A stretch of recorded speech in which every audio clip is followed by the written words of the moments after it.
تو سامعین محترم، جب محبوب کا ذکر ہو تو صحابہ اکرام کے بارے میں آتا ہے، صحابہ فرماتے ہیں کہ جب حضور علیہ السلام کا ذکر ہو رہا ہوتا تھا تو اس وقت ہم اس طرح بیٹھ کے سن رہے ہوتے تھے جیسے کہ ہم لکڑی کے بنے ہوئے ہیں، ہمارے اوپر اگر سروں کے اوپر پرندے آ کر بیٹھ جائیں تو وہ اڑنے نہ پائیں، وہ سکون سے بیٹھے رہیں، انہیں پتہ چلے کہ ہم پیڑوں پر بیٹھے ہیں کیونکہ ہم حضور کا ذکر سن رہے ہوتے تھے۔ تو سامعین محترم، یہ بچے سے لے کر بڑے تک، جوان ہو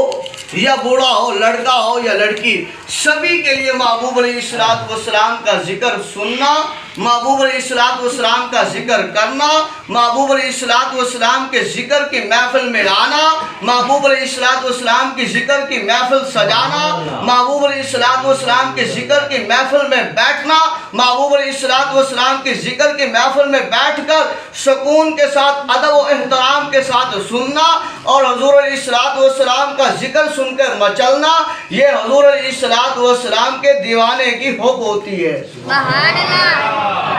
یہ نہیں دیکھا جاتا کہ یہ بڑا عاشق ہے، یہ چھوٹا عاشق ہے، یہ جوان ہے، یہ بوڑھا ہے، کہ حضور علیہ السلام کی پاک بارگاہ میں سلمان فارسی رضی اللہ تعالیٰ عنہ ہوتے ہیں جو سب سے بوڑھے شخص ہیں، سب سے بوڑھے صحابی ہیں۔ حضور علیہ السلام ایک مرتبہ آپ تشریف لے کے جا رہے ہیں تو پیچھے حضرت سلمان فارسی رضی اللہ تعالیٰ عنہ آپ سفید داڑھی کے ساتھ زمین کے اوپر جھاڑو لگا رہے ہیں۔ جب دیکھنے والوں نے دیکھا کہ حضرت